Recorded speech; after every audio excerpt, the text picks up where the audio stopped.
Hello students, ये हमारी entity की क्लासेस है। एजुकेशन फॉर यू पे चलती हैं। जिस किसी भी कैंडिडेट को एनटीटी करना है वो इसमें अपने आप को ऐड करना चाहते हैं, कोई इंफॉर्मेशन चाहते हैं, तो आप मेरे नंबर पर 9697038251 पर व्हाट्सएप ज्वाइन कर सकते हैं या फिर आप कॉल कर सकते हैं। ये 2 ईयर का कोर्स है एनटीटी, जो primary education pre primary education जैसे बाल वाटिका या किंडरगार्टन के लिए ये कोर्स है। बहुत ही इंपॉर्टेंट कोर्स है। इसके बारे में कुछ ज्यादा आपको जानना है तो आप हमसे कांटेक्ट कर सकते हैं। आपको हमारा नंबर नीचे डिस्क्रिप्शन में मिल जाएगा। Thank you. आप हम क्लास स्टार्ट करते हैं अपनी। हेलो, चलिए। हाँ, रुखसाना जी, आप बताएंगे कि आपको कोई प्रॉब्लम है अभी तक जितना हमने किया है? No ma'am. स्टूडेंट ओके, आज हमारा टॉपिक है public school in India. India में पब्लिक स्कूल के बारे में हमें डिस्कशन करना है। कितने पब्लिक स्कूल्स है, क्यों हैं, कैसे हैं, उनका मीनिंग जानना है कि पब्लिक स्कूल होते क्या है बेसिकली। देखिए, public school the literal meaning, एक छोटा सा मीनिंग है। Literal meaning of the public school is the school for the general public, but is a reality is not so. It means जो एक जर्नल पब्लिक स्कूल होते हैं उनको हम पब्लिक स्कूल कहते हैं। पब्लिक स्कूल प्राइवेट स्कूल्स होते हैं। एक जर्नल पब्लिक के लिए स्कूल होते हैं। कुछ गवर्नमेंट स्कूल होते हैं, वो गवर्नमेंट स्कूल होते हैं जहां पब्लिक स्कूल लग गया है, या जैसे एपीएस लग गया है, ये भी एक पब्लिक स्कूल ही है। वो गवर्नमेंट नहीं है, सेमी गवर्नमेंट है, उनका आर्मी वालों का अपना है, बट इसको हम गवर्नमेंट स्कूल नहीं बोल सकते हैं, वो पब्लिक है। डैप्स हो गया, ये सब चीजें पब्लिक स्कूल्स में काउंट होती हैं, right? Public school is real term are those school were segregate from the journals people and scatter the need of the can afford high expansions। इसमें बहुत ज्यादा एक्सपेंशन ज्यादा होते हैं, इसमें बहुत ज्यादा खर्च करना पड़ता है। पब्लिक स्कूल बहुत महंगे होते हैं और इनका एक्सपेंडिचर भी कुछ अलग ही होता है। अलग नहीं कह सकते, बहुत ज्यादा अलग नहीं, अच्छा होता है। तो इसलिए इनकी फीस, इनका इकोनॉमिकली पीपल्स को बहुत महंगा पड़ता है ये स्कूल। तो इनका सेग्रेट मतलब अलग अलग होता है। एक एक एग्जांपल ले लीजिए, एक उधमपुर है आपका। उधमपुर को छोटा नहीं कह सकते, उधमपुर काफी बड़ा एरिया है। इसमें आप देखो, मुझे लगता है कि 1000 तो स्कूल होंगे, छोटे छोटे मिला के भी। अगर पब्लिक स्कूल हम काउंट करें इतने तो होंगे। क्यों Rukhsana, are you agree this? Yes ma'am.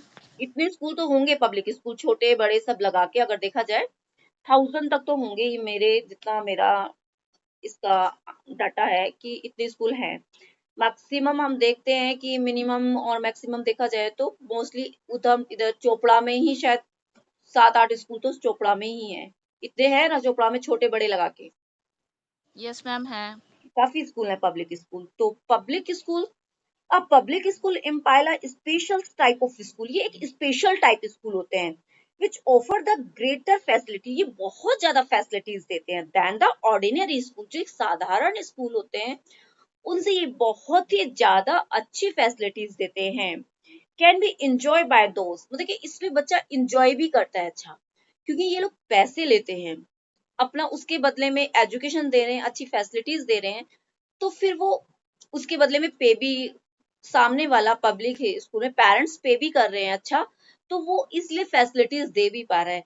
जिन स्कूलों की फी कम होती है, पेमेंट अच्छा, टीचर्स स्कूल की स्टूडेंट्स की फी कम होती है, वो स्कूल उतने चलते ही नहीं है। उनका अगर स्टैंडर्ड देखा जाए, उनका टीचर्स का लेवल देखा जाए, सारी चीज उतनी अच्छी नहीं होती। प्राइवेट स्कूल में यही होता है, अगर प्राइवेट स्कूल में फीस अच्छी है तो वो आपको फैसिलिटीज भी पूरी देते हैं, नो डाउट, वो इसके लिए पीछे नहीं रहते हैं। तो जितना अगर वो दे रहे हैं फैसिलिटी, इट मीन्स स्कूल अच्छा है। In short public school are mean by the rich and illiterate. Historical background of public school, देखिए पब्लिक स्कूल का कुछ हिस्टोरिकल बैकग्राउंड है। पब्लिक स्कूल आज ही नहीं हो गए हैं, कि आज ये एकदम अचानक ही होने। पब्लिक स्कूल काफी प्राचीन टाइम से, एंसाइन टाइम से चले आ रहे हैं। इनका भी एक अपना बैकग्राउंड है। कॉन्ट्रीब्यूशंस ऑफ किंग कॉन्ट, एक किंग कॉन्ट रहे हैं, उनका कॉन्ट्रीब्यूशंस रहा है। कब का है? 1180 AD, the first English public school. ये फर्स्ट इंग्लिश पब्लिक स्कूल था जो कब हुआ था? 1180 एडी।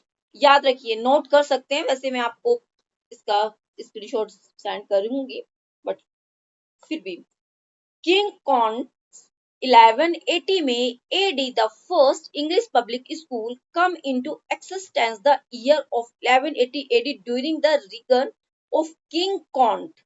ये किंग कॉन्ट के टाइम का है। Who is the remember as having been so lover of the religions। ये बहुत ज्यादा प्यार करने वाले एक रिलीजियस इस्टेब्लिशमेंट पब्लिक स्कूल का इन्होंने किया। सिटीज में एंड द टाउन्स में अपॉर्चुनिटीज दी इन्होंने। Master of them and the standing of them the become well born boy of good promise. इन्होंने उनसे बहुत अच्छे प्रोमिस किए और उनको अच्छी अच्छी फैसिलिटीज इन्होंने किंग कॉन्स ने प्रोवाइड कराई 1180 एडी में। फाउंडेशन ऑफ द, इनका फाउंडेशन देखो, ईटॉन स्कूल, ये 1387 में एडी में हुआ है। School was start in 1387 AD by William of Wykeham bishop ने इसका फाउंडेशन किया। The good facilitator of the school were a close link between the college and universities. इन्होंने कॉलेज एंड यूनिवर्सिटीज को भी डेवलप किया है।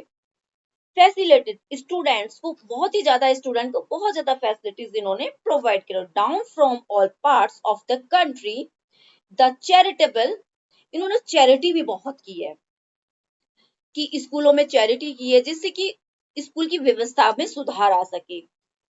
टू एड्स पुअर स्टूडेंट्स को ads भी दी गई। आज भी कुछ ऐसे स्कूल्स हैं हमारे इंडिया में जहाँ, जैसे कि सभी गवर्नमेंट स्कूल में है, जो बच्चे पुअर फैमिली से, बीपीएल से बिलोंग करते हैं, तो उनकी फीस नहीं लगती है। एज लाइक जैसे सिंगल चाइल्ड गर्ल्स होता है तो उसका फी नहीं लगता है। बीपीएल में है तो उनका फीस नहीं लगेगा, आरटी में है तो उनका फी नहीं लगता है। तो इस तरह से ये एडेबल एक चैरिटी भी है कि बच्चों को फ्री एजुकेशन दी जा रही है उन बच्चों को। तो ये काफी टाइम से, पहले से, एंसाइन टाइम से चला आ रहा है। इन 1440 the foundations of the Eton school was laid by the king Eton। 1440 में जो फाउंडेशंस किया था ईटॉन स्कूल का, was led by the king Eton के नाम से था। ये sixth falling of the model Winchester थे। Both of this institutions of founder, ये एक इंस्टीट्यूशन के फाउंडर कहलाते हैं जिसमें बहुत सारे रिलीजियंस थे। अदर पब्लिक स्कूल, हम दूसरे पब्लिक स्कूल की बात कर सकते हैं। Many more public school like Shrewsbury 1571 में, रॉकबे 1567 में, हार्रो 1571 में, Charterhouse were started and still they were all know over all the world for high standard educations provide कराते थे। Some of characteristics of this school, the surprise करना, उनको supervision करना, teaching करना, staff करना, और एक टीचर्स को एक कोर्स प्रोवाइड कराना। जो टीचर अनट्रेंड है उनको कोर्स प्रोवाइड कराना और फिर उसके बाद सुपरवाइज करना, लाइब्रेरीज देना उनको, रेसिडेंटल एरियाज देना कि टीचर वहां आए, रहें और बच्चों की देखभाल करें। जैसे आजकल होता ही है, जो सेंट्रल स्कूल होते हैं उसमें टीचर्स को रेसिडेंट भी प्रोवाइड कराया जाता है और स्टूडेंट को भी कराया जाता, केवीज में तो नहीं कराया जाता सेंट्रल, बहुत जैसे नवोदय विद्यालय है। नवोदय विद्यालय ऐसा स्कूल है जहां पर टीचर और स्टूडेंट दोनों वही स्कूल में रहते हैं, उन्हें रेसिडेंट सुविधा प्रोवाइड कराई जाती है। Our late prime minister Pandit Jawaharlal Nehru, हमारे जो प्राइम मिनिस्टर थे Pandit Jawaharlal Nehru, received his early education at Harrow Public School। Development of public school in India. अब डेवलपमेंट कैसे हुआ पब्लिक स्कूल का इंडिया में? तो इसका रीजन है the public school system transparent, एकदम ट्रांसपेरेंट रहा है और एक in India by the British administration. ये पब्लिक स्कूल का जो कल्चर एक कला चला आ रहा है, एक मतलब कि कंटिन्यूटी में चला रहा है, ये कब से चला रहा है? ब्रिटिश टाइम से चला आ रहा है। For the benefit on children, इससे किसको बेनिफिट होता है? चिल्ड्रंस को बेनिफिट होता है। The first public school bespoke cotton school, first public school जो फर्स्ट था public school Bishop cotton school eight Shimla, ये शिमला में है, was established in India 1850 में। ये हमें याद रखने वाली बात है, फर्स्ट स्कूल एस्टैब्लिश्ड हुआ था शिमला में हुआ था और 1850 में हुआ था। Then many public school like लॉवर्सन स्कूल, फिर उसके बाद जैसे लॉवर्सन स्कूल हुए, लॉवर्सन सैंडवर सैंडेला स्कूल हुआ है, ग्वालियर डेली कॉलेज इंदौर हुआ है, बहुत सारे कॉलेज हैं।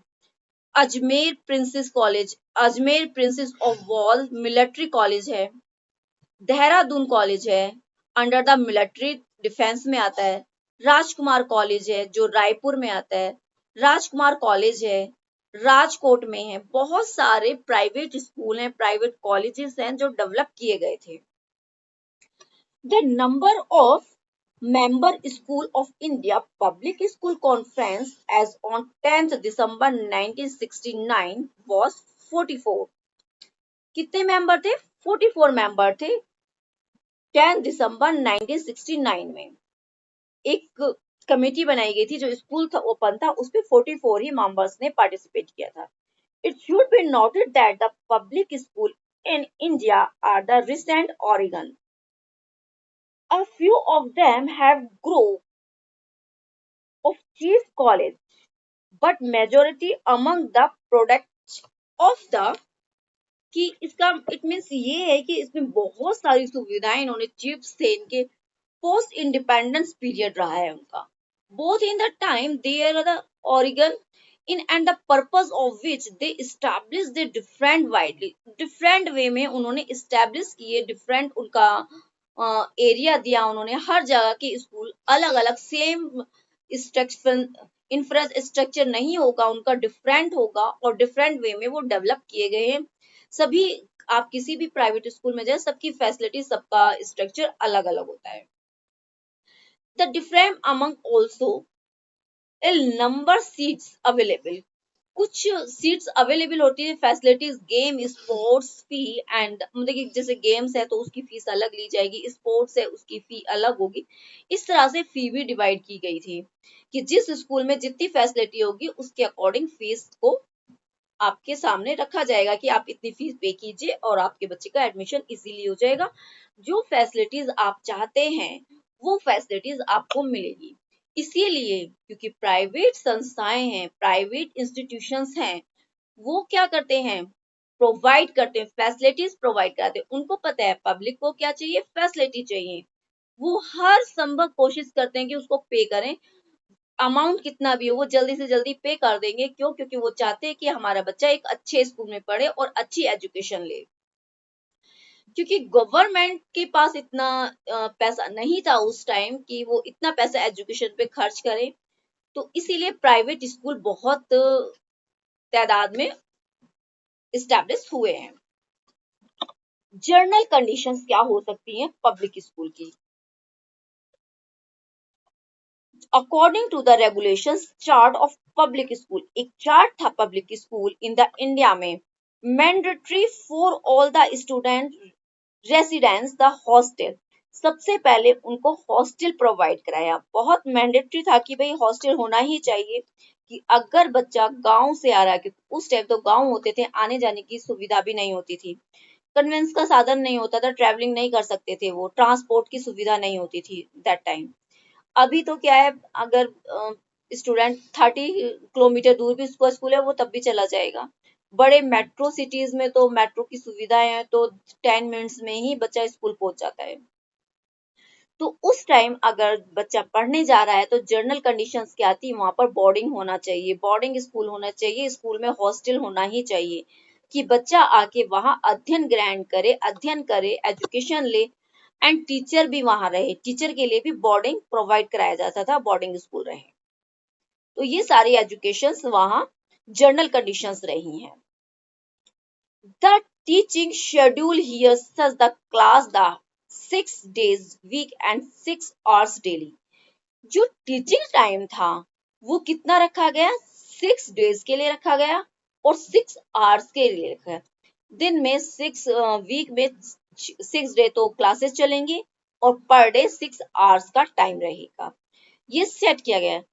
The spare time is spent in the hostel and the extra curriculum activity. बाकी बचा हुआ टाइम जब बच्चे हॉस्टल में रहते हैं उसके बाद 6 घंटा वो स्कूल में उन्होंने अपना टाइम स्पेंड किया। उसके बाद बचा हुआ टाइम बच्चे अपनी अदर एक्टिविटीज में स्पेंड करते थे। अदर करिकुलम होता था उनका, एक्स्ट्रा एक्टिविटीज होती थी। उसके बाद वो वहां पर एंगेज रहते। Whether he is the hostel attending class, the participating is any activities remain under the total control of the school और authorities. जितना भी कुछ कंट्रोल होता था सारा स्कूल का कंट्रोल होता था सभी अथॉरिटीज पर। सभी एक्टिविटीज जो होती थी उनका स्कूल का कंट्रोल होता था। School decided daily schedule, school daily schedule decide करता था कि स्टूडेंट्स के लिए ही get up about 4 or 5 in morning remaining busy till 8 to 9 in evening one another activities. The child is kept busy from morning till evening. इस तरह से बच्चे क्या थे, मॉर्निंग टाइम में वो सुबह से अपना 4 से 5 का उनका मॉर्निंग टाइम, फिर 8 to 9 का टाइम, उनका पूरा शेड्यूल स्कूल पे डिपेंड रहता था। स्कूल पूरा इतने अच्छे से शेड्यूल मैनेज करता था, बच्चे को फ्री रहने का टाइम ही नहीं मिलता था। जैसे आज के टाइम में बच्चे क्या फ्री हैं, फ्री रहने से कितना उसकी डिमेरिट्स हैं। बच्चे फोन्स में लगे हुए हैं, फालतू की मूवीज देख रहे हैं, फालतू के सीरियल्स देख रहे हैं या फोन चला रहे हैं, रील्स चला रहे हैं। क्यों? क्योंकि उनका टाइम टेबल नहीं बना हुआ है, क्योंकि उनका मैनेजमेंट सही नहीं है। आजकल बच्चे घर से स्कूल जा रहे हैं तो क्या हो रहा है, वो पूरा मैनेजमेंट नहीं बन रहा। सिर्फ उठ रहे हैं सुबह, स्कूल गए, स्कूल से आए, अपना फोन चलाया, ये चलाया, अपना टाइम वेस्ट कर दिया। बट जो बच्चे हॉस्टल में बोर्डिंग स्कूल में रहते हैं एज लाइक नवोदय विद्यालय हुए और काफी स्कूल हैं, मैं ये नवोदय विद्यालय का एक नाम ले रही हूँ क्योंकि गवर्नमेंट स्कूल है, ऐसे बहुत सारे स्कूल हैं जहाँ पर बोर्डिंग की फैसिलिटीज है, बच्चों को वहीं रहना पड़ता है। तो ऐसे स्कूल में बच्चे का कैरियर बेस्ट बनता है, वो एक लेबोरियस बनता है, मेहनत करने वाला स्टूडेंट बनता है। उसको अपना टाइम वेस्ट नहीं करना है, क्योंकि बच्चे घर में रहते हैं ना तो वो सोचते हैं मैं फ्री हूँ, मैं कुछ भी करूँ, वो पेरेंट्स की बात भी नहीं मानेगा कभी कभी। बट वहां वो टीचर के अंडर में रहेगा, उनकी इंस्ट्रक्शंस, उनके रूल फॉलो करने, क्योंकि वहां रहने के लिए उनके रूल फॉलो करने होते हैं। उनके जितने रूल्स बने, अगर रूल्स के अगेंस्ट जाओगे तो आपको पनिश किया जाएगा। तो इसी डर से बच्चा रूल फॉलो करता है। जब रूल फॉलो करेगा तो उसमें गुड मैनर आएंगे, एक अच्छी हैबिट्स उसमें क्रिएट होंगी, वो एक गुड पर्सन बनेगा। वो किसी काम में पीछे रह ही नहीं सकता, क्योंकि उसमें लेजीनेस खत्म हो जाएगी। एक एक मिनट का हिसाब है, कब सोना है, कब उठना है, और कब स्कूल जाना है, कब होमवर्क करना है, कौन सा प्ले टाइम है, कौन सा आपको पेरेंट्स से बात करने का फोन का टाइम है। सारा शेड्यूल बना हुआ, टाइम टेबल बना हुआ है। इसके अकॉर्डिंग बच्चे को 1 मिनट भी फालतू नहीं मिलता है कि वो अपना टाइम इधर उधर करे। तो ये बहुत अच्छी फैसिलिटीज हैं। स्टूडेंट वर्क ऑलमोस्ट लाइक अ मशीन। स्टूडेंट क्या है, एक वर्क करते हैं ऑलमोस्ट मशीन की तरह की। स्टार्ट हुआ सुबह और अपना कंटिन्यू, अच्छा मेरा अब ये ब्रशिंग टाइम है, ये ब्रेकफास्ट टाइम है, ये गोइंग टू स्कूल टाइम है, ये स्कूल का ड्यूरिंग टाइम है, देन आफ्टर स्कूल मुझे हॉस्टल में जाना है, अपने ड्रेस चेंज करनी, फिर लंच करना है, फिर थोड़ा रेस्ट करना है, फिर अपना सेल्फ स्टडी करनी है, फिर गेम्स टाइम, ये करके एज ए मशीन की तरह। ये एक डीमेरिट्स में भी काउंट हो सकता है कि बच्चे को मशीनरी बना रहे हैं, बट यहाँ हम पॉजिटिव देखेंगे बच्चे का। In public school the most important objects are the mathematics, literature of different language. वहां रह के बच्चा बहुत अच्छा मैथमेटिशियन बन जाता है, लिटरेचर्स हो जाता है और डिफरेंट लैंग्वेज सीख जाता है, क्योंकि वहाँ डिफरेंट लैंग्वेज के डिफरेंट स्टेट के बच्चे वहां पर बोर्डिंग्स में होते हैं। जब डिफरेंट स्टेट और डिफरेंट लैंग्वेज के बच्चे एक साथ रहेंगे तो इवन बच्चा लैंग्वेज सीखेगा। लैंग्वेज की उसकी वो 2 से 3 या 4 लैंग्वेज, 2 लैंग्वेज तो सभी सीखते हैं आज के टाइम में, तो 3 लैंग्वेज, इंग्लिश, हिंदी और मदर टंग। जैसे जम्मू वालों की डोगरी है, हिंदी भी अच्छे से बोल लेते हैं, डोगरी भी बोल लेते हैं और इंग्लिश भी बोल लेते हैं। 3 लैंग्वेज में तो पकड़ है अच्छी। तो इसके अलावा अगर कोई बंगाली होगी तो शायद वो बंगाली भी सीख जाएगा। अगर वो उड़ीसा से कोई आया तो शायद वो उड़िया भी सीख जाएगा। महाराष्ट्र से आया तो महाराष्ट्रियन सीख जाएगा। तो अगर वहां का बेनिफिट है, वो मैथमेटिशियन अच्छा हो जाएगा एंड लैंग्वेज पे बहुत अच्छी पकड़ हो जाएगी। वो 1 से 1, 2, 3 या 4 लैंग्वेजेस अच्छे से कमांड करेगा। History, geography, and science, the subjects like business and agriculture not encouraged. Each and every student is to take the swimming, photography, horse riding, wrestling, physical exercise, sports, any other art activity facilities members। तो ये सभी तरह की facilities हैं, जिस बच्चे को जो लेना है वो उसमें अपना पार्टिसिपेशन कर सकता है। उसको फोटोग्राफर बनना है, उसे स्विमिंग सीखनी है, उसे हॉर्स राइडिंग करनी है, रेसलिंग करनी है, फिजिकल एक्सरसाइज, सभी चीज में वो एक्सपर्ट हो जाता है। Senior have total control of the journals and are monitor of them. The looking after the junior, the senior done under the supervision of the teacher. उसका सुपरविजन कौन करते हैं? टीचर सुपरविजन करते हैं। बच्चा हॉस्टल में रह रहा है, बोर्डिंग में रह रहा है, इट मीन्स वो कोई भी एक्टिविटी कर रहा, पेरेंट्स का उसमें कोई रोल नहीं है। जो भी है टीचर और स्कूल का रोल है, क्योंकि वो उसको क्या कर रहे हैं, उसको हैंडल कर रहे हैं, उनके रूल फॉलो कर रहा है, उन्हीं का डेकोरम फॉलो कर रहा है। तो सारा सुपरविजन टीचर्स का है। टीचर्स का उसमें सबसे बड़ा कंट्रीब्यूशन, योगदान है बच्चे को एक अच्छा इंसान, एक अच्छा स्टूडेंट या बच्चे के अंदर जो भी स्किल है उसको निखारने में उसका काफी कॉन्ट्रीब्यूशन है। The different type of societies, देखिए डिफरेंट टाइप ऑफ सोसाइटीज हैं, are set up in the school और tourism. Scout student expect the obey their teachers। In this way the responsibility of the teachers, ये सारी responsibility teachers की होती है। Camps लगते हैं स्टूडेंट्स में, अलॉटेड डिफरेंट हाउस, और उनको क्या डिफरेंट हाउस अलॉट होते हैं। जैसे स्काउट हो, जैसे गंगा हाउस हो गया, ये बहुत सारे हाउस रेड ग्रीन होते हैं ना, तो इस तरह से हाउसेस बने होते हैं, बच्चों को हाउसेस में डिवाइड, शिवाजी हाउस हो गया, गंगा हाउस हो गया, इस तरह से बच्चों को हाउसेस में डिवाइड करते हैं। Each house has master, her house का एक मास्टर बनाया जाता है। हु अंडरटेक द एक्टिविटी, जो उस हाउस की एक्टिविटीज को कराएगा, दिखेगा और ऑब्जर्व करेगा। In this way the spirit of the leadership enhance, तो इस तरह से बच्चे में लीडरशिप भी क्रिएट हो जाती है, वो एक लीडर बन जाता है। तो जब वो लीडर बनता है, उसमें एक लीडर बनने की क्वालिटी डेवलप हो जाती है। कंटिन्यू। तो ये सारी चीजें एनहेंस होती हैं। Atmosphere of the hostel like that of the family, और फैम हॉस्टल का जो एटमोसफियर होता है वो लाइक अ फैमिली एटमोसफियर होता है, वो फैमिली का वातावरण मिलता है, वहाँ एनवायरनमेंट फैमिली का होता है। Warden acts like a father and whole atmosphere is kept healthy. जो वहाँ के वार्डन होता है, हॉस्टल का वार्डन होता है जो देखभाल करता है, वो ऐसे फादर की तरह, इट्स मींस समझिए आप वहां रह रहे हैं, हॉस्टल का वार्डन है, वो आपका फादर है। वो फादर की तरह आपकी देखभाल करता है कि बच्चा कब आ रहा है, कब जा रहा है, क्यों जा रहा है, कहाँ जा रहा है, उसको क्या प्रॉब्लम है, क्या नहीं है, वो सारी चीजों का ध्यान रखता है। तो atmosphere warden as like the father, whole atmosphere is kept healthy। वहां का अगर ओवरऑल हम लगाएं कि वहां का वेदर कैसा होगा, वहां का एटमोसफियर कैसा होगा, ट्रूली वी कैन से कि वो एक हेल्दी एटमोसफियर होगा।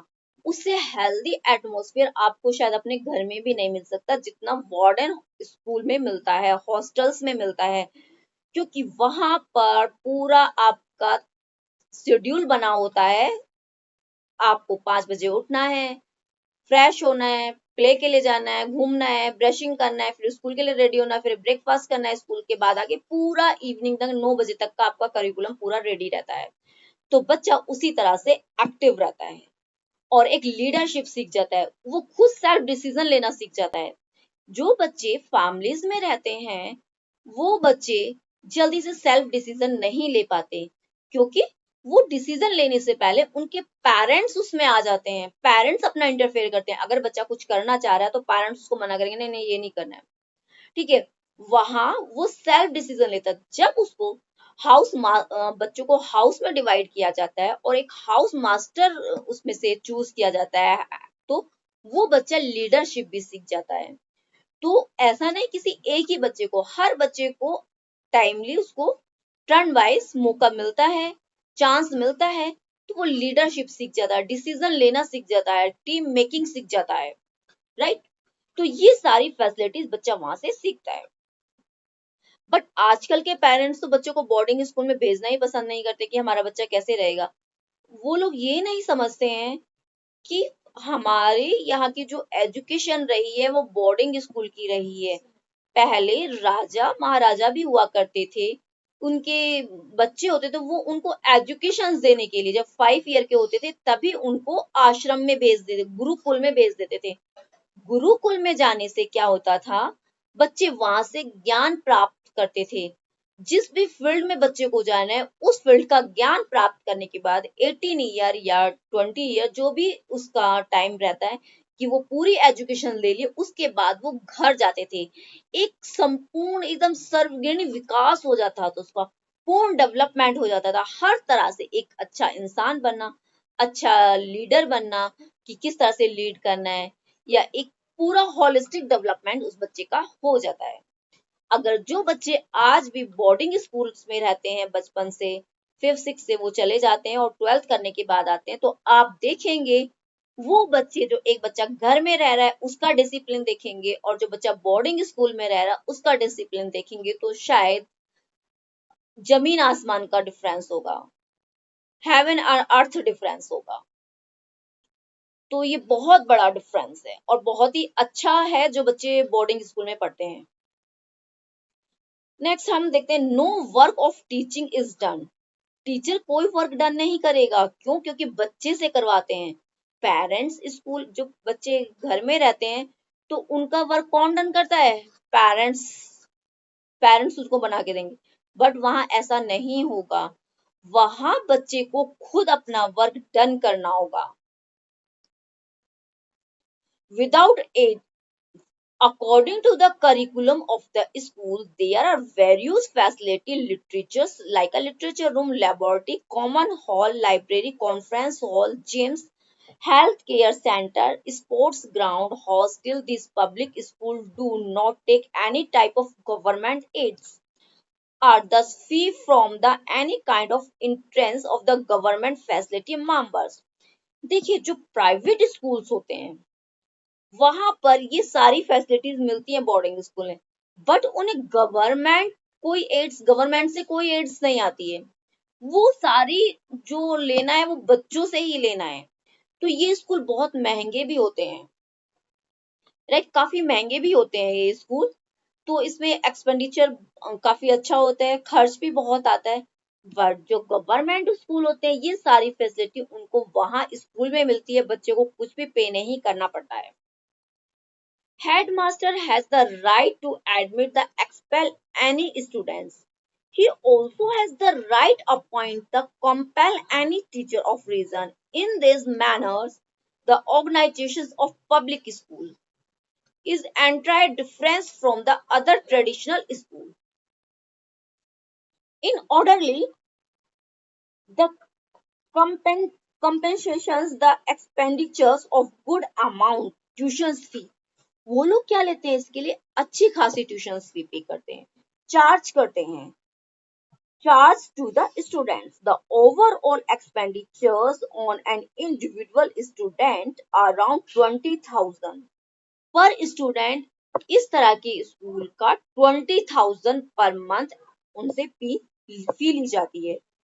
Thus, it's clear from the view of above discussions that the children of normal families cannot take education from this type of school. अभी तक मैंने जितना किया है अभी समझ में आया है? कोई डाउट? No, ma'am. ओके. आज बच्चों का काफी कम बच्चे ने ज्वाइन किया है.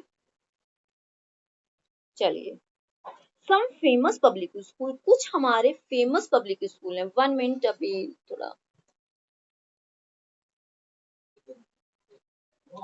Most of these schools are unrecognized and unregistered. उस टाइम पे कुछ इंडिपेंडेंस के बाद कुछ ऐसे स्कूल एक जो रिकॉग्नाइज भी नहीं थे, अनरजिस्टर्ड थे. ऐसे बहुत सारे इंडिपेंडेंस के बाद, बहुत सारे आजादी के बाद बहुत सारे स्कूल इंडिया में ओपन हो गए.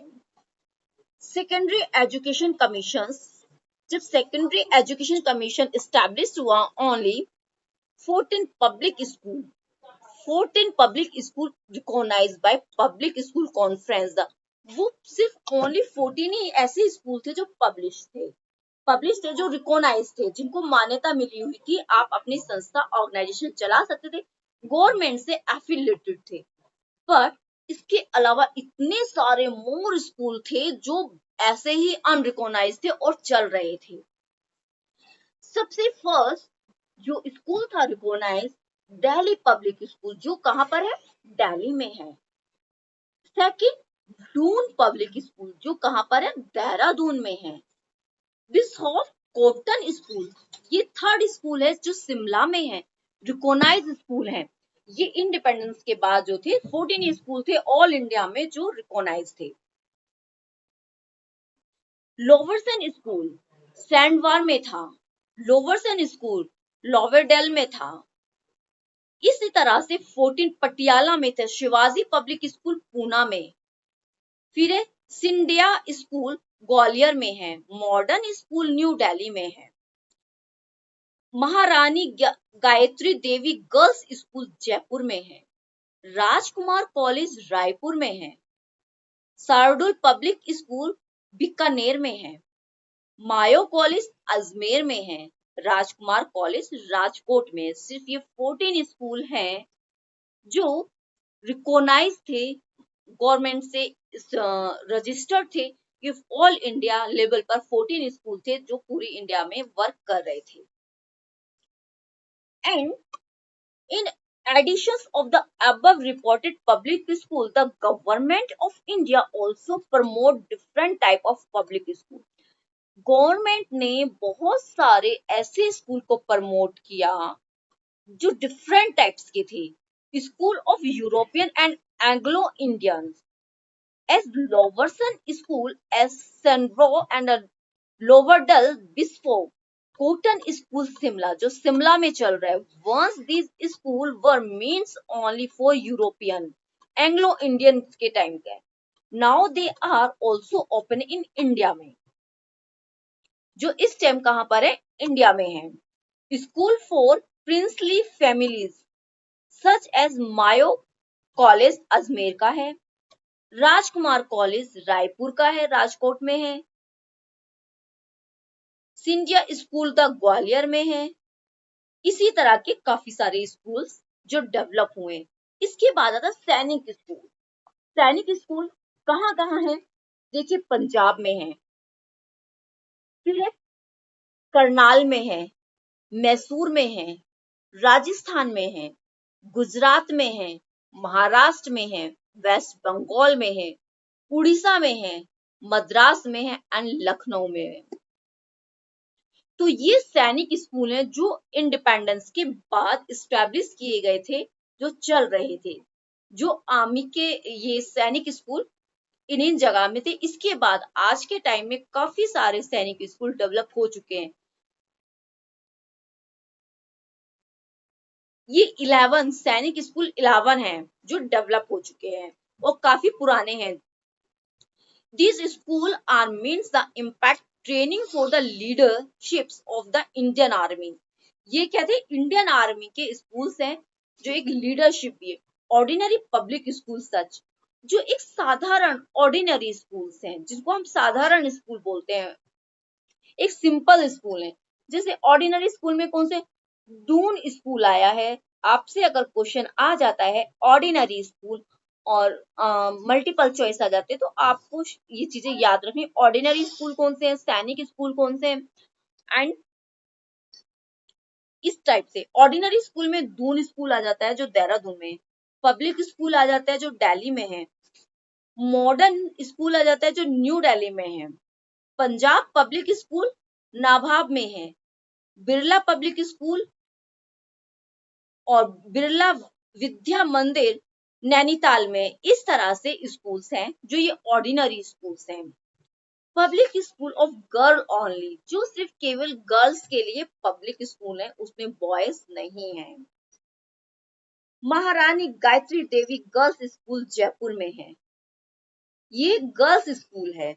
सेंट्रल स्कूल केंद्र विद्यालय है, ये तो गवर्नमेंट के हैं, इसमें तो बॉयज गर्ल क्वाइट कॉलेज हैं। ये तो Central government has set the Kendra Vidyalaya on the pattern of public school system by the children of the flourishing populations central government employs।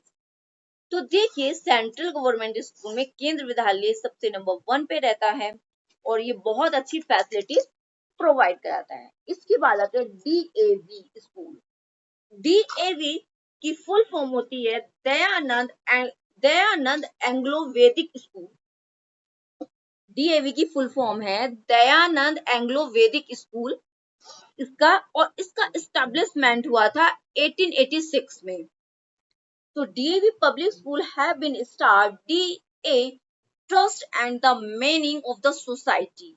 एक ट्रस्ट था, एक सोसाइटी थी, उसके थ्रू इसका start हुआ था। स्वामी दयानंद सरस्वती फाउंडर रहे हैं इसके।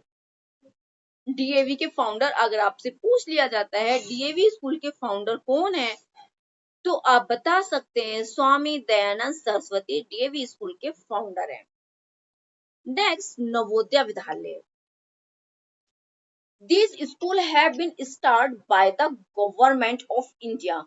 ये स्कूल गवर्नमेंट ऑफ इंडिया के द्वारा चलाए गए थे as follow up the major the national policy of education. इसके अंदर नेशनल एजुकेशन पॉलिसीज को रखा गया है। जो पॉलिसीज 1986 में these school are mean provide quality education. यहाँ क्वालिटी एजुकेशन प्रोवाइड की जाती है to the children respective the social economic positions of their. वहां पर बच्चा ये सारी पोजीशंस डेवलप करता है एंड प्राप्त करता है। Priority of give the rural children. ये सबसे पहले प्रायोरिटी किन बच्चों को मिलती है? जो रूरल एरिया में रह रहे हैं, उन बच्चों के लिए स्कूल खोला गया था। जो अर्बन एरिया में है वो अच्छी एजुकेशन ले सकते हैं, बट ये स्कूल रूरल एरिया के लिए एस्टेब्लिश किए गए थे। तो रूरल अगर एडमिशन होता है तो वहां देखा जाता है कि बच्चा रूरल एरिया में रह रहा है या अर्बन एरिया में रह रहा है। अगर बच्चा रूरल एरिया का है तो उसको सबसे पहले एडमिशन का चांस दिया जाता है।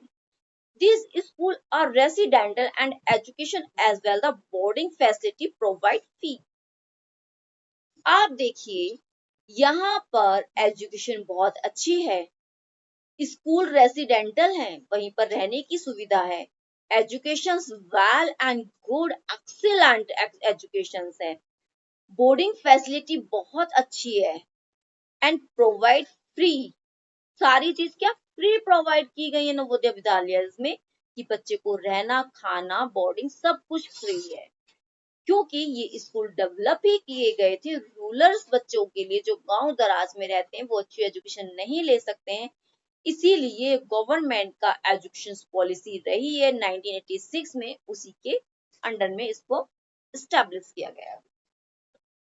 Management and the control wise classifications. अब मैनेजमेंट और कंट्रोल वाइज इनका क्लासिफिकेशंस किया गया। Management and control wise there are three type of public school है। स्कूल को थ्री टाइप्स पब्लिक स्कूल में डेवलप किया गया है। The old institutions that have private patterns, कुछ ऐसे स्कूल्स हैं जो ओल्ड इंस्टीट्यूशंस हैं बट उनका पैटर्न क्या है, प्राइवेट स्कूल की तरह काम कर रहे हैं। वो प्राइवेट, उनकी गवर्निंग बॉडीज है वो private like a private school की तरह है। Second, military school run by the military defense। Military schools हैं वो मिलिट्री उसको ड्राइव कर रही है, रन कर रही है, और किसके लिए कर रही है, जो डिफेंस में वर्क कर रहे हैं उन्हीं लोगों के लिए वो स्कूल चलाया गया है। नेक्स्ट, सैनिक school control by state and central.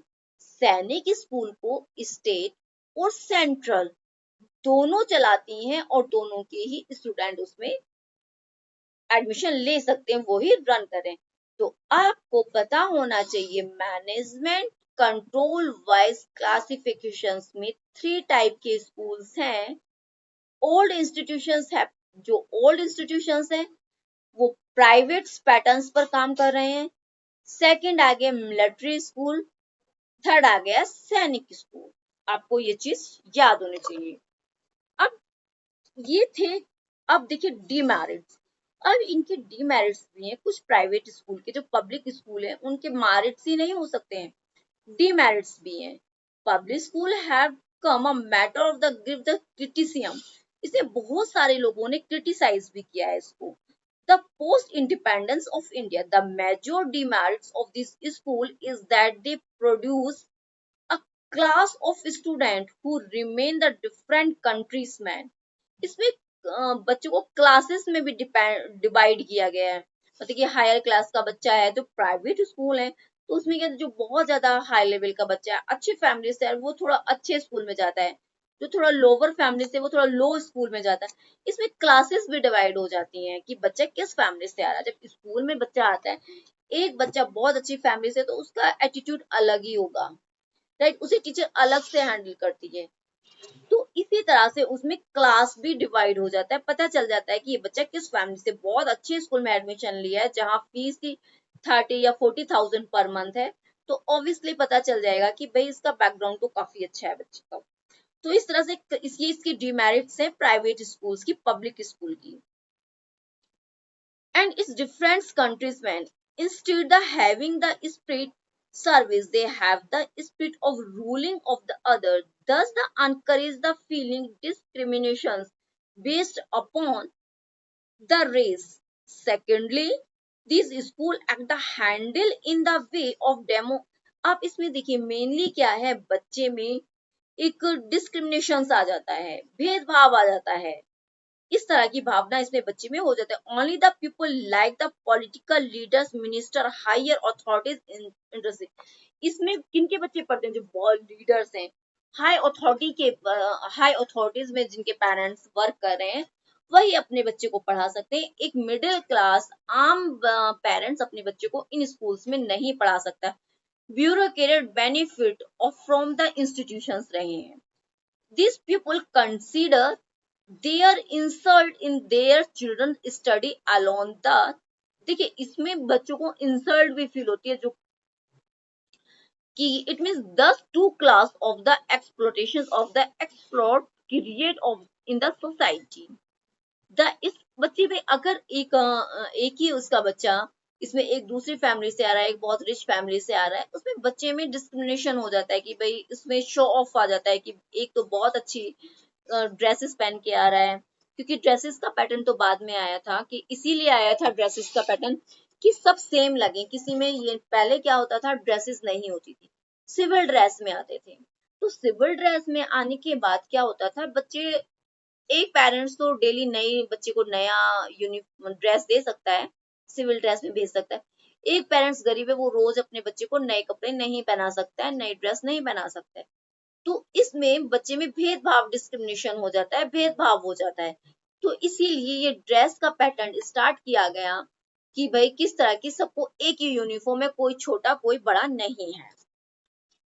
In a country where this the problem like a hunger, unemployment, law having the standard. The public school are like right elephants which cannot serve the nations.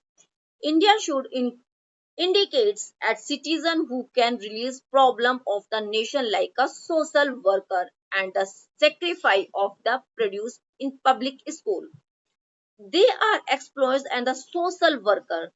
They are selfish rather than being helpful. They and self-centered.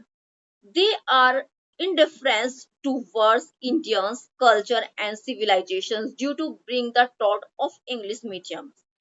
They are more influenced by the Western culture, not the Indian and heart.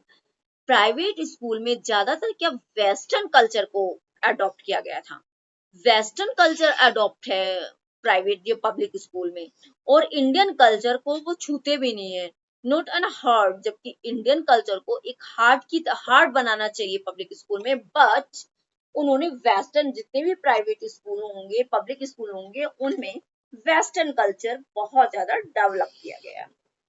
Then merits of public school. There are greater opportunity in the public school than in the majority of second school for developing certain essential trait of the character, including the qualities of the leadership because of especially facilities that they and offer and the close contact between the teacher and pupils that is it possible in them। तो इसमें बहुत सारे merits भी रहे हैं schools में, जैसे रेसिडेंटल्स। क्या सुविधा इसमें मेरिट्स क्या है? एक रहने की सुविधा फैसिलिटीज बच्चों को मिल रही है। एम्फेसिस ऑफ इंग्लिश, वहां कैसा एटमॉस्फेयर मिल रहा है? इंग्लिश का एटमॉस्फेयर मिल रहा है, बच्चे को एक एनवायरमेंट मिल रहा है कि वो अच्छे से एक लैंग्वेज पे पकड़ बना रहा है, अपनी स्ट्रांग हो रहा है उस पर। वेल क्वालिफाइड स्टाफ, वहां पर क्या है? स्टाफ बहुत ही वेल क्वालिफाई है। एंड को करिकुलम एक्टिविटीज, बहुत सारी को करिकुलम एक्टिविटीज भी वहां प्रोवाइड की जाती है। एक्सरसाइज, कैंपिंग, डिबेट्स, ड्रामा, इस तरह के games, sport, literacy activity, writing and बहुत सारी मैनी एक्टिविटीज प्रोवाइड कराई जाती है। करिकुलम को करिकुलम एक्टिविटी बहुत ज्यादा होती है। Ambitions curriculum. If public school have the ambitious curriculum, they keep in view of around the develop of child and the provide a large number of opportunity unfolding their learned। देखिए इस तरह से बच्चे को बहुत सारी उन्होंने उसमें एम्बिशंस बनाने के लिए, महत्वाकांक्षी बनाने के लिए अपॉर्चुनिटी प्रोवाइड कराई जाती है। करेक्टर्स बिल्डिंग, बच्चे की करेक्टर बिल्डिंग को डेवलप किया जाता है। पब्लिक स्कूल ने एम्फेसिस बहुत ज्यादा उनकी जो डिसिप्लिन, ट्रेनिंग, लीडरशिप, इन्वॉल्व होना, मोरल वैल्यूज, तो ये सारी रिसोर्स फुलफिलनेस, मतलब कि ये फीलिंग्स उनकी, ऑर्डर, ऑर्गेनाइजेशन, क्वालिटीज, ये सारी चीजें करेक्टर बिल्डिंग के अंडर में आती हैं, तो इसको डेवलप किया जाता है। House system, house system activities होती हैं जिसमें बच्चे को हाउस में डिवाइड किया जाता है। हाउस में डिवाइड करने के बाद बच्चे में एक लीडरशिप अच्छी आ जाती है, मेकिंग करना अच्छा, एक लीडरशिप मेकिंग करना, चीजों को लेके साथ चलना, सबको एक साथ शेयरिंग टेकिंग भी आ जाता है। शेयरिंग करना, बच्चे को किस तरह से वो शेयर करता है, बहुत सारी पर्सनैलिटी डेवलप होती है। परफेक्ट सिस्टम, इन लोगों का सिस्टम बड़ा परफेक्ट होता है, क्योंकि पैसा भी उसी तरह से लेते हैं, तो ऑब्वियसली सिस्टम भी परफेक्ट होगा। टीचिंग मेथड एंड टीचिंग्स, इनके टीचिंग मेथड्स भी बहुत ही बिंदास होते हैं, बहुत अच्छे होते हैं। Public school teaching method adopt the according to the psychological needs, इनके जो टीचिंग मेथड बच्चों की साइकोलॉजी पर डिपेंड होते हैं। ये बच्चों की साइकोलॉजी के अकॉर्डिंग ये टीचिंग मेथड को यूज करते हैं। Naturally is the rise of quality of the teaching, मतलब टीचर भी बहुत ही क्वालिटी वाले होते हैं इनके पास। मेडिकल, यहाँ पर मेडिकल और रिमीडियल ट्रीटमेंट भी बच्चे को मिलता है। अगर बच्चा मेडिकल प्रॉब्लम है तो उसके मेडिकल पर भी उसका ध्यान दिया जाएगा। एंड और रिमीडियल, बच्चा अगर कोई वीक है तो रिमीडियल क्लास भी दी जाती है उसको। क्योंकि अगर क्लास में एग्जाम्पल 40 स्टूडेंट है, 40 स्टूडेंट में से 5 स्टूडेंट ऐसे हैं जो अच्छे से पकड़ नहीं है, जो अच्छे से नहीं सीखे, तो उनके रिमीडियल क्लास भी चलाई जाती है कि उनको दूसरे बच्चों से अलग ना देखा जाए, वो भी उसी लेवल में। स्टैंडर्ड एवोल्यूशन होता है उनका, एवोल्यूशन बहुत ही स्टैंडर्ड होता है। इन public school the achievement of students in various activities के व्यापन इनका इवोल्यूशन किया जाता है, ऑल ओवर अचीवमेंट देखा जाता है इनका। Control, most of the public school are run by the private agency, ज्यादातर स्कूलों का कंट्रोल किनके हाथ में, प्राइवेट एजेंसीज के हाथ में है। They do not get grant in its room the government, so the Department of Education has nothing to do with the academic well as the management side of the public school. Admissions, अब इस तरह से इनके admission, third admissions in the public school is open to all, yet it is not easy. The admissions are made on the basis of the test and interview. इनके जो admission होते हैं ऐसे ही नहीं कि बच्चे को देखा और एडमिशन ले लिया, ये उन्हीं बच्चों का एडमिशन करते हैं जिनके वास्तव में जो बच्चा पढ़ने में अच्छा है, जिनका आईक्यू लेवल अच्छा है, वो उन्हीं लोगों को अपने स्कूल में एडमिट करते हैं। क्यों? क्योंकि उसी वजह से उनका अगर इनके टेस्ट होते हैं, उस टेस्ट में अगर बच्चा पास नहीं होता है तो उसका एडमिशन नहीं लेंगे। क्यों? इसलिए कि उनके स्कूल का नाम गंदा होगा। अगर बच्चा अच्छा नहीं पढ़ेगा, अच्छा रिजल्ट नहीं आएगा, तो स्कूल अच्छा नहीं कहलाएगा। तो ऐसे बच्चे बाकी फिर कहाँ जाते हैं, गवर्नमेंट स्कूल में जाते हैं। तो इट मीन्स इनके ये वैसे ही पहले ही क्रीमी बच्चों को लेते हैं जो अच्छे मार्क्स लेते हैं, अच्छे स्टूडेंट होते हैं, उन लोगों को ये एडमिट करते हैं अपने स्कूल में। आप प्राइवेट कोचिंग सेंटर्स में भी जाइए, जो बहुत बड़े बड़े कोचिंग सेंटर होते हैं, वो टेस्ट अवेलेबल कराते हैं। जो उस टेस्ट में पास होगा, उनका क्राइटेरिया कि 70 या 85 वाले स्टूडेंट या 90 प्लस वाले ही लेने हैं, या 70 से नीचे कट ऑफ नहीं जाएगी, 70 कट ऑफ है, इतने अगर मार्क्स किसी के हैं तो वो बच्चा एडमिशन ले सकता है। ऑब्वियसली जो बच्चा 70-80 कट ऑफ पे जिसका एडमिशन हो रहा है, अब तो 99 भी है, तो वो ऑब्वियसली फेल तो होगा नहीं, मार्क्स कम ला सकता है। जब वो फेल नहीं होगा, मार्क्स अच्छे ही लाएगा या कम भी लाए तो पास हो जाएगा, तो रिजल्ट क्या जाएगा, 100% रिजल्ट जाएगा। जब 100% रिजल्ट जाएगा तो ऑब्वियसली उस स्कूल या पब्लिक स्कूल की पब्लिसिटी अच्छी होगी कि देखो वो अच्छा स्कूल कर रहा है, पर उनकी स्ट्रेटेजी है, ये उनकी प्लानिंग है, उस प्लानिंग पर वर्क कर रहे हैं वो, राइट। तो ये पब्लिक स्कूल होते हैं। Importance of public school, public school की importance,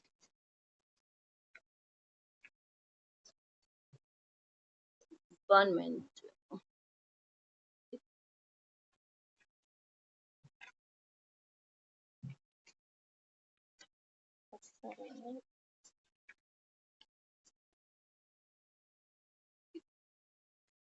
Importance of public school, the importance of public school can be from of the facts they exist even more than 40 years after the achievement of dependence. Their number is gradually increasing and the parents crazy to their children admitted in this school, however expensive they many pay. Why? So, because there is a wide gaps between the public school and the traditional school में बहुत gap रहता है.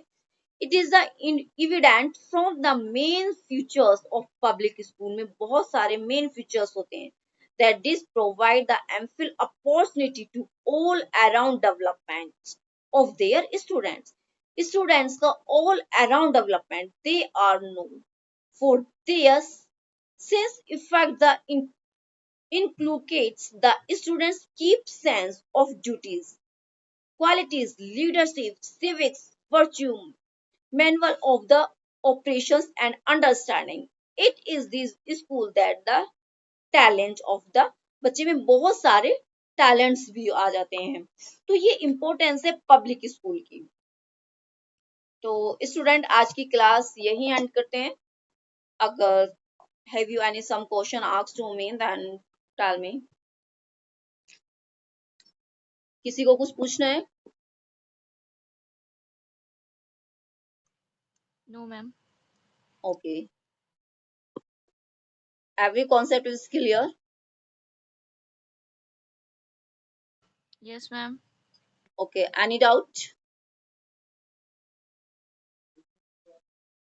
No, ma'am. Okay, आप लोगों ने flash card बनाने start किए हैं, क्योंकि आगे फिर ये सिलेबस कंप्लीट होने के बाद हो सकता है मैं सडनली आपको बोल दूं कि, क्योंकि काफी सारे लेसन प्लान्स भी आपको बनाने होंगे, तो मैं चाहती हूँ कि ये आप बना के रख लीजिए। मैं कभी भी आपसे बोल सकती हूँ कि ये आपको सबमिट कराना है, राइट? Yes, ma'am. तो आप अपने सभी फ्लैश कार्ड वगैरह बना के रख लीजिए, क्योंकि इसके बाद ये अभी थ्योरी चल रही है, थ्योरी के बीच में मैं कभी भी आपको बोल दूंगी कि लेसन प्लान बनाने हैं, वो आपको लेसन प्लान 5 लेसन प्लान बनाने होंगे। हिंदी के 5 होंगे, इंग्लिश के 5 होंगे, फिर पोएम्स होंगी, रैम्स होंगी, इसमें हिंदी इंग्लिश की रैम्स होंगी, तो बहुत सारी चीजें होंगी। वर्क बहुत ज्यादा है आपका, तो आप इसको ऐसे ही हल्के में मत लीजिए कि ऐसे ही हल्के में कि चलो हो जाएगा। इसीलिए फिर आपके पास बर्डन एकदम आएगा तो आप कहेंगे कि मैम आपने पहले नहीं बताया, तो इसीलिए मैंने आपको फ्लैश कार्ड बोल दिए, आप फ्लैश कार्ड रेडी कर लीजिए। हो सकता है कि जुलाई में मैं आपको और भी ऐसा वर्क करने के लिए दे दूं, और देना ही है, देना ही पड़ेगा, क्योंकि काफी सारा काम है, क्योंकि आपके पास ज्यादा टाइम नहीं है। शायद हो सकता है फर्स्ट टर्म आपका सितंबर अक्टूबर में फर्स्ट टर्म का एग्जाम हो जाए आपका, राइट? हेलो? Yes, ma'am. तो फर्स्ट टर्म का एग्जाम हो सकता है, मैं कोशिश करूंगी सितंबर से अक्टूबर के बीच में कभी भी कंडक्ट हो सकता है। फिर बिफोर 15 डेज पहले ही आपको डेट का अनाउंस हो जाएगा।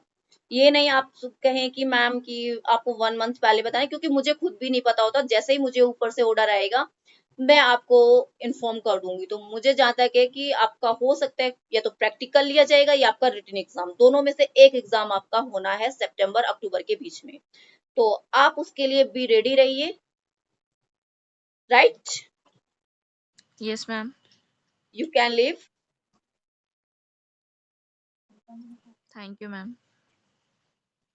नो,